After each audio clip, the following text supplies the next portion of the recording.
We're approaching the one-year anniversary of the devastating Bastrop County wildfires, and from day one, he was the face of them. Former Bastrop County Judge Ronnie McDonald was often the voice of calm and even inspiration through those first weeks.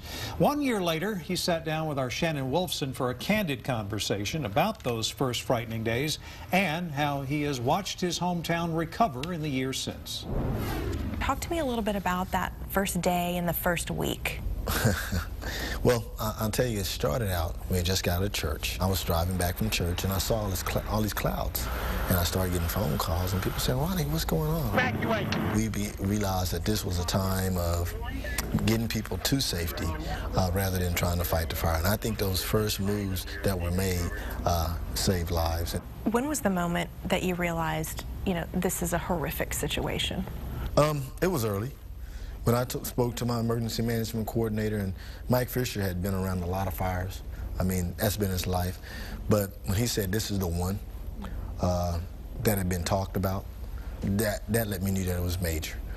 With the wind conditions, the drought, resources being stretched throughout Central Texas, you realize that this was something that was serious and could get bad.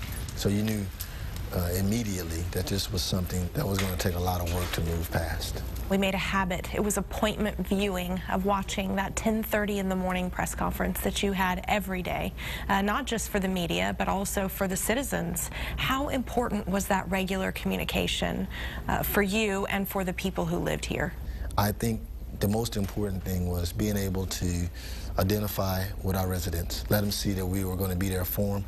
And this is not like something distant. Those individuals were our neighbors, still our neighbors. A lot of those folks I went to school with, and we see in the local HEBs, so it was family.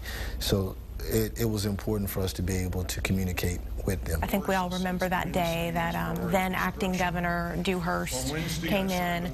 Lots of people in the crowd there were very upset.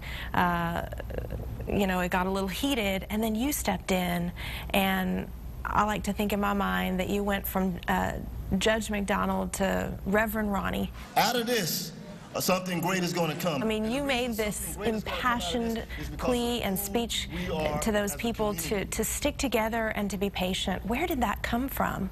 You're part of a community. You see what's going on. This is not something that we were going through by ourselves, but it was all of us together.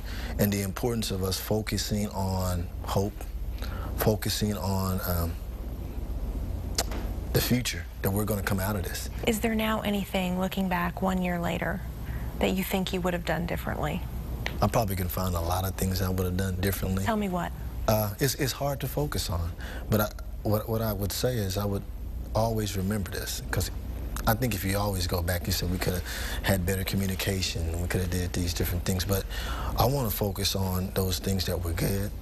I've read that said whatever things are lovely, whatever things are kind, focused on those things. And even at that time, that's what we wanted to focus on. Well, coming up tonight at 9 and 10 o'clock, the second part of our interview, we're going to talk to Judge McDonald about how he thinks Bastrop is doing today when it comes to recovery and what the community still needs for the long term. We also asked him what he's doing now after resigning from the county judge position he held after 14 years and an unsuccessful run for Congress. That's tonight at 9 and 10. Leslie, back to you.